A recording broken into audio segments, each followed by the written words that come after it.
제가 한국에서 목회할 때에 감리교단의 사경의 교재인 그리스도인의 가정생활이라고 하는 소책자를 쓴 적이 있습니다. 그 책을 쓰고 나서 여러 교회로부터 강의를 요청받게 되었는데 그 중에 하나가 서울의 중구 용산 지방에 있는 한 교회였습니다. 강의를 다 마치고 제가 나왔는데 한 중년의 남성이 저를 기다리고 있었습니다. 그분은 자기는 사업을 하는 사람인데 이 사업에 열중하다 보니까 가정에 등한히 하게 되었고, 그리고 아내와의 문제가 생기면서 어떤 일에도 지금 집중할 수 없는, 그래서 자기의 사업도 망가지고 자기의 건강도 망가진 상태에 있다고 그렇게 이야기를 하면서 저에게 그 원고를 줄 수 없냐고 그렇게 부탁을 하였습니다. 제가 지금까지 그분의 일을 기억하고 있는 것은 원고를 달라고 하는 일이 처음 있는 일이었고, 또 그분의 그 얼굴에 드러난 초조와 불안감, 그리고 그 목소리에 묻어나는 간절함, 그러면서 그 가정이 무너진 그 마음에 나타나는 절망감을 제가 느낄 수 있었기 때문입니다. 이 일로 인해서 저는 참으로 가정이 소중한 곳이라고 하는 사실을 다시 한번 알게 되었던 것이죠.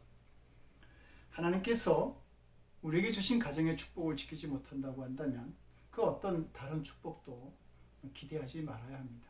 왜냐하면 하나님께서 우리에게 주신 것 중에 가장 귀한 것이 바로 가정이기 때문이죠. 가정이 행복할 때에 그 바탕 위에서 우리가 누릴 수 있는 세상의 행복도 세워지는 것입니다. 성경은 우리의 가정을 축복하시는 하나님의 마음을 잘 드러내고 있는데요. 구약을 보게 되면 하나님께서 맨 처음에 가정을 세우신 것이 바로 사람이 가장 이상적이라고 생각하는 그 에덴의 동산에 세우신 것을 볼 수 있습니다. 모든 것이 충족되어진 곳에 하나님은 가정을 세우신 것이죠.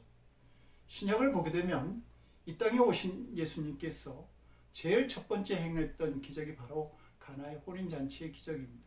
가정을 축복하시기 위해서 첫 기적을 행하셨던 것입니다. 이런 일들을 보면서 하나님은 우리의 가정을 축복하시기를 원하신다고 하는 사실을 알게 되고, 또 우리를 축복하시기 위해서 또한 가정을 주셨다라고 하는 사실도 우리가 깨닫게 됩니다. 그러나 하나님께서 축복하기를 원하시는 우리의 가정은 여러 가지로 힘들고 어려운 환경에 처해 있습니다. 미국의 가정학자인 사티어는 우리의 가정 중에 순기능을 하는 가정은 4%밖에 되지 않는다. 나머지 96%는 역기능을 하는 가정이고, 그 역기능 가정 안에는 수많은 갈등과 아픔, 그리고 문제들을 가지고 있다, 이렇게 이야기를 하였습니다. 우리는 이번 코로나를 겪으면서 가정 안에 수많은 폭력과 다툼이 일어나면서 사회적 문제가 되었던 것을 잘 알고 있습니다. 왜 이런 일들이 가정 안에서 벌어지는지요? 하나님께서 소중하게 여기시는 이곳에 바로 마귀의 권세도 강하게 작용하기 때문입니다. 사도 바울은 에베소서 5장과 6장을 통해서 가족 간에 필요한 모든 교훈을 쭉 이야기를 하다가 그 6장 12절에서 갑자기 내용의 톤을 바꿉니다. 그래서 우리의 싸움은 혈과 육에 대한 것이 아니요 공중 권세 잡은 악한 영에 대함이라, 이렇게 말하죠. 가정 안에서 일어나는 영적 싸움, 심각한 영적 싸움에 대해서 말하고 있는 것입니다. 하나님께서 아담과 하와에게 생육하고 번성하라, 땅에 충만하고 땅을 정복하라, 이렇게 축복하시고 세상을 다스릴 권세를 주셨습니다. 그런데 아담과 하와가 건강한 가정을 이룰 때에는 그 축복을 실제로 누릴 수 있었지만, 그러나 그들이 서로를 불신하고 가정이 깨어지고 난 다음에는 그들에게 이 세상은 고통과 눈물의 땅이 되어버리고 말았던 것이죠. 오늘날 마귀는 아담과 하와를 범죄하게 힘겹게 함으로 인해서 그 가정의 축복을 빼앗은 것처럼 무엇보다도 우리의 행복한 가정을 파괴하려고 애쓰고 있습니다. 이런 마귀의 건세로부터 가정을 지킬 수 있는 성도들이 될 수 있어야 하는 것이죠. 오늘 본문을 보면 이스라엘 백성들이 애굽에서 출애굽을 할 때에 그 마지막 날에 하나님께서 모세에게 어린 양을 잡아 그 피를 문에 바르라고 명령을 하십니다. 그러면서 그 밤에 주의 천사들이 온 애굽의 집들을 찾아다니면서 장자와 처음 난 것을 죽이는 그 심판을 하게 될 텐데 양의 피가 발라진 집은 그냥 넘어가게 될 것이다 이렇게 말씀하시죠. 그리고 그날 밤에 양의 피가 발라진 그 집들은 죽음의 재난으로부터 구원을 받게 됩니다. 어린 양의 피가 발라져 있는 가정은 하나님께서 지키시는 가정이 되었기 때문입니다. 바로 이것이 이스라엘의 유월절 유래입니다. 그런데 세례요한은 예수님에 대해서 보라 세상죄를 지고 가는 하나님의 어린 양이로다 이렇게 말하죠. 그리고 고린도서 5장 7절은 우리의 유월절 양 곧 그리스도께서 희생되셨느니라 이렇게 말하고 있습니다.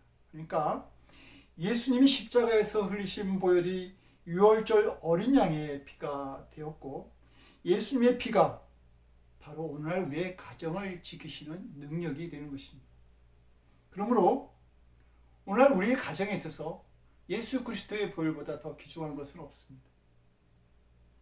우리 집 문에 양의 피를 바른다고 하는 것은 예수 그리스도를 개인뿐만 아니라 가정의 구주로 영접하는 것이고 그리고 주님이 가정의 주인이 되신다라고 하는 것을 뜻합니다.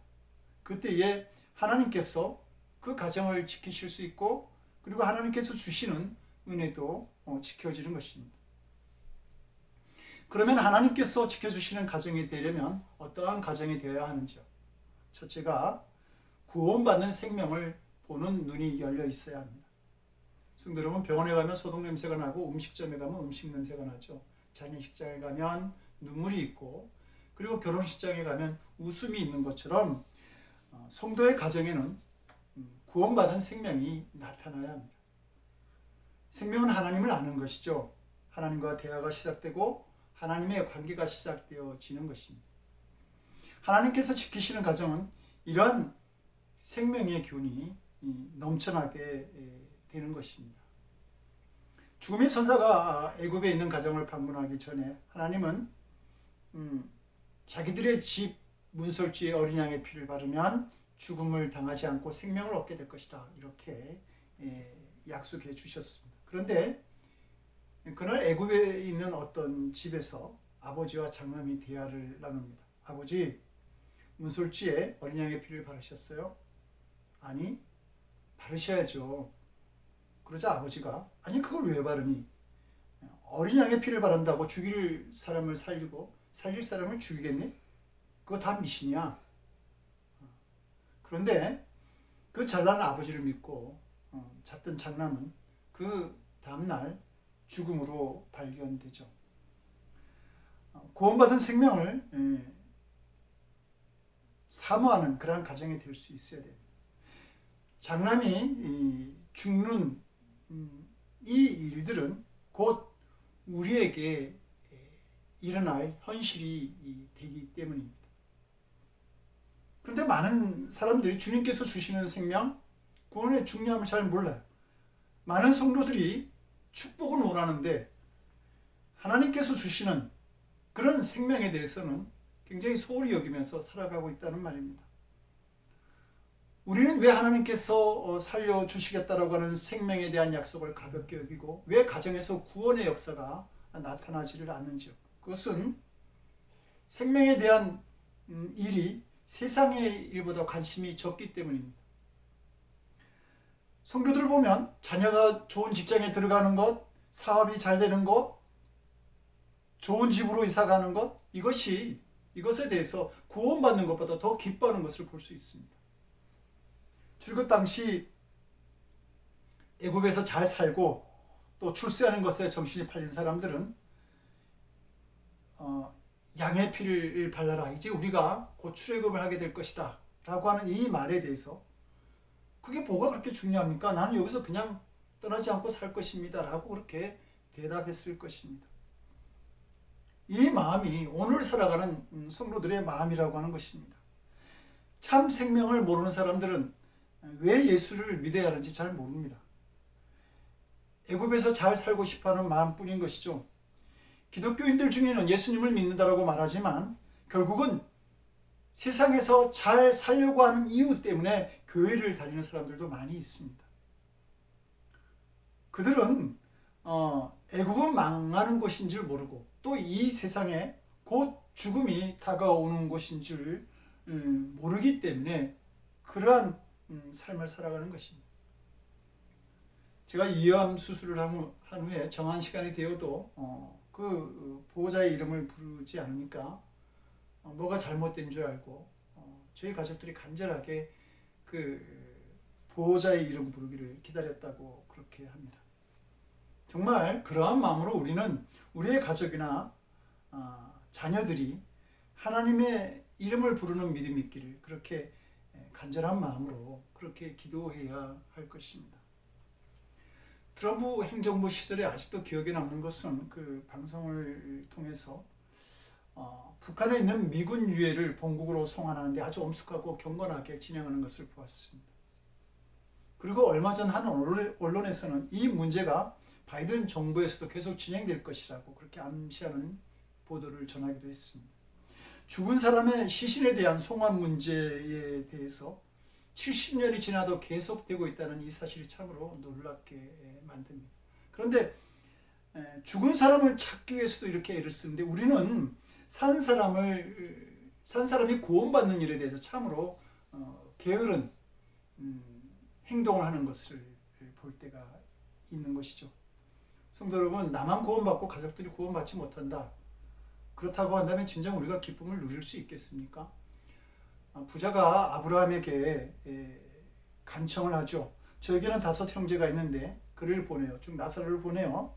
그들만이라도 이 고통스러운 곳에 오지 않도록 경고해 주십시오. 만약 이런 상황을 우리가 맞이하게 된다면 정말 힘든 일이 되지 않겠습니까? 성도 여러분, 땅에서 좀 넉넉하게 사는 일이 그렇게 중요한 일입니까? 우리는 곧 알게 됩니다. 정말 중요한 일이 무엇인지 하나님 앞에서 우리가 알게 되는 것이죠. 모세는 동족들이 금송아지를 섬김으로 하나님으로부터 버림받을 위기에 처하게 되었을 때 동족들이 구원받을 수 있다고 한다면 자신은 하나님의 생명책에서 그 이름이 지어져도 좋다고 그렇게 말했을 정도입니다. 사도 바울은 동족 유대인이 예수님을 믿고 구원받을 수 있다고 한다면 자신은 버림을 받아도 좋다고 그렇게 안타까워했죠. 동족을 위해서도 자기의 생명을 내어놓을 수 있다고 한다면 가족을 위해서라면 더 큰 일을 할 수도 있는 건 아닙니까? 무엇보다 가정에서 구원받게 될 생명의 소중함을 알고 어떠한 일이 있어도 출애굽을 해야 되겠다라고 하는 분명한 소원을 가지고 우리가 하나님께 간절한 기도를 드릴 수 있다라고 한다면 하나님께서 반드시 지키시는 그러한 가정이 될 줄로 믿습니다. 둘째는 주님이 지키시는 가정에는 용서가 있습니다. 출애굽 당시의 히브리인이나 애굽인이나 생활에서는 별로 차이가 없었습니다. 왜냐하면 하나님께서 아직 그 율법을 히브리인들에게 주지 않았기 때문입니다. 그러나 히브리인들은 생명을 구하는 은혜를 받죠. 그것은 양의 피에 대한 복음을 들었기 때문입니다. 이 복음이라고 하는 것은 죄를 감추어 주시는 하나님의 용서를 의미하는 것이었습니다. 어떤 자가 그 양의 피를 바른 집에 있을지라도 혹 그 안에 사람을 살인한 자가 있을지라도 그 집에 양의 피가 발라진 것을 보면 죽음의 천사가 그냥 지나갔다라고 하는 것입니다. 양의 피가 발라진 집은 구원을 받을 수 있었습니다.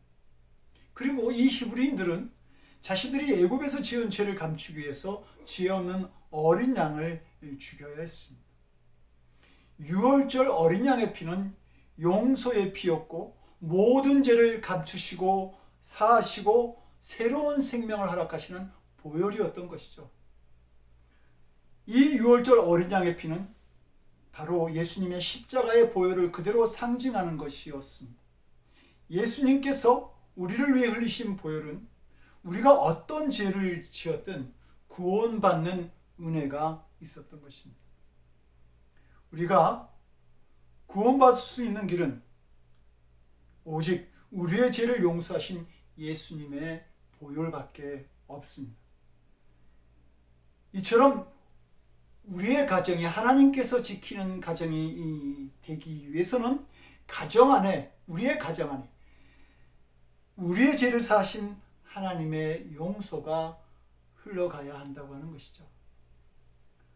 우리가 함께 살아가는 가족들 사이, 부부 사이든지 부모와 자녀 사이든지 혹 형제와 자매들 사이에서 서로의 허물을 감춰주는 용서가 있어야 합니다. 성도 여러분, 우리는 얼마나 가족들의 사랑을 그리워하는지 모릅니다. 한 아이와 엄마가 아이의 중이염을 치료하기 위해서 그 병원을 다니고 있었는데 어느 날 그 엄마가 의사에게 말합니다. 의사 선생님, 우리 아이가 겨울방학 동안에 가장 즐거웠던 일이 병원에 다니는 일이라고 합니다. 그 이야기를 들은 궁금해진 그 의사가 아이에게 묻습니다. 왜 병원에 다니는 일이 즐거웠니? 그러자 그 아이가 제가 아프니까 가족, 특히 엄마의 그 관심을 많이 받을 수 있었고 또 의사 선생님도 저에게 친절히 대해주셨기 때문입니다 라고 대답을 했죠. 우리 생각에는 이 아이가 자기가 겨울방학 동안에 자기가 하고 싶은 거 하고 아이들이랑 놀러 다녔던 그것이 더 즐거웠던 것 같은데 이 아이에게 있어서는 중이염에 걸려서 병원에 누워있던 것이 더 좋았다라고 하는 말입니다. 거기에는 가족의 사랑과 관심이 그 아이에게 집중되어져 있었기 때문입니다. 이렇게 우리의 가정은 사랑받기를 원하고 있습니다. 그런데 용서하지를 못함으로 인해서 사랑을 나누지 못하게 될 때에 많은 가족들이 고통을 받고 있게 된다는 말입니다. 자신의 가족들을 용서하지 못하고 사는 가족은 마치 가시를 세운 고슴도치와 같습니다. 그래서 그 찌르는 가시 때문에 서로에게 가지도 못하고 또 오지도 못한 채 살아가는 것이죠. 추운 겨울을 만나도 서로에게 다가가지 못하면서 추운 겨울을 이길 따뜻한 온기를 함께 나누지 못하게 되는 것입니다. 용서가 없는 가정은 온기가 없는 삭막한 가정 안에서 살아가는 것입니다. 이 고슴도치가 보내는 겨울이 얼마나 힘들었겠습니까? 그러다 보니까 이 가정의 위기를 만나도 그 위기를 함께 극복할 적응력을 용서가 없는 가정은 가지지 못하는 것입니다. 근데 더욱 중요한 것은 우리가 먼저 용서받을 만한 행위를 하지 않는 것이 중요합니다. 우리는 자신만의 판단과 생각으로 쉽게 가족을 정죄할 때가 있고 그래서 서로에게 지울 수 없는 상처를 남기기도 하죠. 개와 고양이가 만나면 서로 막 싸우려고 합니다. 그것은 상대방에 대한 오해에서 비롯되는 것이죠. 개는 반가우면 꼬리를 세우고 살랑살랑거리지 않습니까? 그러나 기분이 나쁘면 꼬리를 늘어뜨립니다. 그러나 고양이는 정반대죠. 기분이 좋으면 꼬리를 축 늘어뜨리는데 성질이 나면 꼬리를 빳빳하게 세웁니다. 이런 두 동물이 만나면 개는 반갑다고 꼬리를 이렇게 세우고 흔들지 모르지만 그것을 보는 고양이는 이 녀석이 나보고 기분 나쁘다고 하네. 그리고 화를 내게 되는 것이죠. 개는 개대로 고양이가 기분이 좋아서 그 꼬리를 내렸는데도 불구하고 그 고양이의 모습을 보면서 저 녀석이 나를 별로 좋지 않게 생각하나 보다 라고 생각하면서 이빨을 드러내게 되는 것입니다. 우리는 자라온 가정 환경이나 남녀라고 하는 차이, 사회적 환경에 의해서 같은 일을 놓고도 서로 다른 다양한 판단을 하게 되어 있습니다. 이런 상황인데도 불구하고 자기 주관적인 판단만 믿고 상대방을 비난하게 되면 가시로 찌르는 가족이 될 수밖에 없다라고 하는 말입니다. 누가복음 15장에는 돌아온 탕자의 이야기가 기록되어 있습니다. 이 비유에는 대조적인 두 사람이 나오는데 바로 아버지와 형이죠. 아버지는 돌아온 탕자를 무조건 용납하고 안아줍니다. 그러나 형은 윤리나 도덕을 따지면서 동생을 정죄하죠. 여기에서 아버지는 모든 것을 용서하는 천국을 상징하고 형은 비난과 정죄 그리고 심판을 요구하는 세상을 의미합니다. 그런데 하나님께서 이 세상에 만들어 놓으신 천국이 있어요. 그것이 바로 가정입니다. 그러니까 가정은 이 아버지의 품과 같이 허물을 덮어주고 모든 죄를 용서하는 곳이 되어야 하는 것이죠. 하나님은 우리가 이런 가정을 만들 수 있도록 예수 그리스도의 보혈을 흘리시게 하신 것입니다. 십자가에서 흘린 어린 양의 그 보혈로 말미암아 가족 모두가 서로 용서하는 가정이 되기를 원하고 계시는 것이죠. 성도 여러분, 우리가 아무리 노력해도 잘 안 되는 것 있지 않습니까? 그렇기 때문에 하나님께서 우리를 심판하지 않으시고 용서하시면서 기다리고 계시는 것입니다. 하나님께서 이처럼 우리를 용서하시고 기다리시는 것처럼 우리도 가족을 용서하고 기다릴 때에 가족의 변화를 도울 수 있게 되는 것입니다. 우리가 그렇게 고치려고 해도 안 되던 문제들이 믿음을 가지고 난 후에 고쳐지는 그런 사람들을 볼 때가 있지 않습니까? 이렇게 주님의 은혜로 구원받고 새로운 사람으로 살아가게 되는 것처럼 우리의 가정에도 그 용서의 은혜가 넘쳐나게 되면 변화의 역사가 나타나고 새로운 일들이 보여지게 되는 것입니다. 그러므로 가족들을 바라보는 마음에 용서와 사랑의 마음이 있어야 할 것입니다. 그래야만 하나님께서 그 가정을 지킬 수 있습니다. 마지막 세 번째로 하나님께서 지키시는 가정은 하나님의 말씀에 대한 절대 순종이 있는 가정입니다. 하나님께서 양피를 바르라고 하셨을 때 순종하는 가정은 구원받을 수 있었죠. 성도 여러분, 하나님께서 그 히브리인들의 집을 구별하지 못해서 양의 피를 바르라고 하셨을까요? 아니요.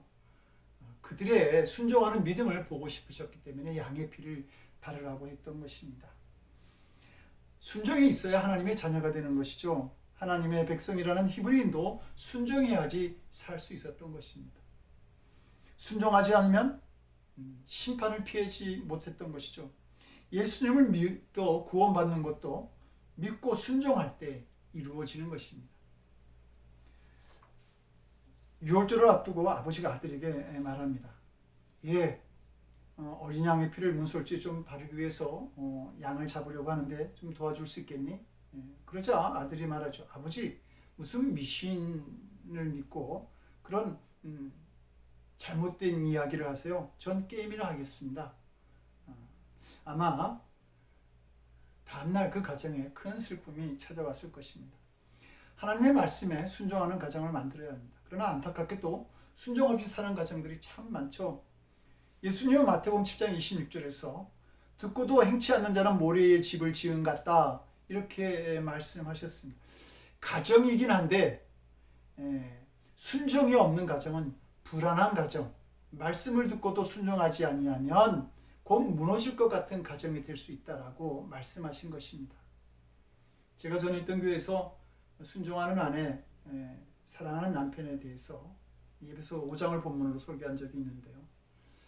그 설교를 하고 난 다음에 그 교인들 가정을 신방하면서 한 가정에 문제가 생긴 것을 알게 되었습니다.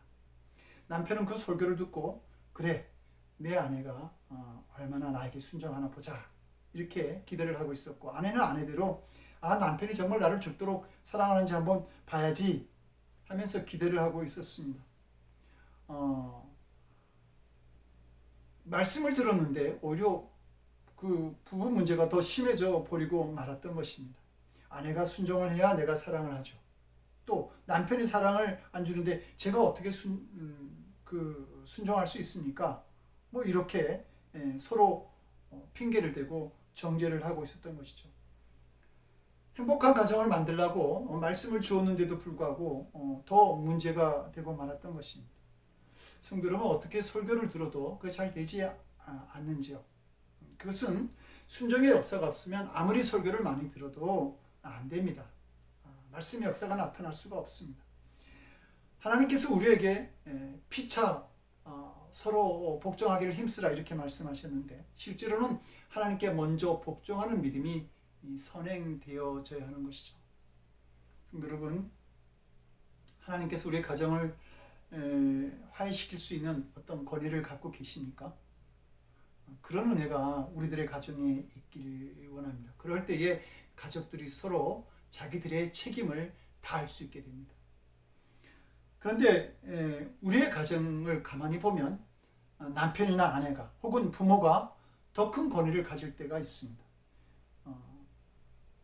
그러므로 여러분의 가정에는 하나님의 중재가 통할 수 있도록 순종의 믿음이 있기를 원합니다. 하나님의 권위가 통하지 않으면 여러분의 가정에 오히려 더 큰 분란이 일어나게 될 것입니다. 성도 여러분, 가정을 위해서 여러분들이 기도할 수 있기를 원합니다. 주님은 우리 문제의 가장 깊은 곳까지도 잘 아시고 그리고 또 구하라 그러면 주실 것이라고 하는 약속도 우리에게 해 주셨습니다. 구원받을 생명을 위해서 또 순종하고 용서하는 가정을 위해서 우리가 기도하게 될 때 하나님께서 우리의 가정을 세우시고 지키시는 그러한 가정이 될 수 있는 줄 압니다. 그렇게 하나님께서 우리를 보호하시게 될 때에 행복한 가정을 만들어 나가는 성도들의 가정이 될 수 있기를 주님 이름으로 간절히 축원드립니다. 기도하시겠습니다. 우리의 가정을 지키시는 하나님, 저희들 가정에 구원받은 생명이 가득하고 가족들 서로가 용서하며 하나님의 권위가 우리의 가정을 인도하실 수 있는 순종의 믿음이 저희 가정에 있게 하여 주시옵소서. 이 기도를 들어주셔서 하나님이 지키시는 가정이 되게 하시고 함께 살아가는 저희 가족들 모두가 세상에 줄 수 없는 평안과 행복을 누리며 살아갈 수 있도록 주여 우리를 도와주시옵소서. 이제는 성자, 성부, 성령 삼위일체 하나님의 거룩하신 은총과 역사하심이 하나님께서 지키시는 가정이 되기를 원하여서 기도하는 사랑하는 성도들 머리 위에 저들의 가정과 일터와 삶의 곳곳 위에 지금으로부터 영원토록 함께 없으시기를 간절히 축원드리옵나이다. 아멘.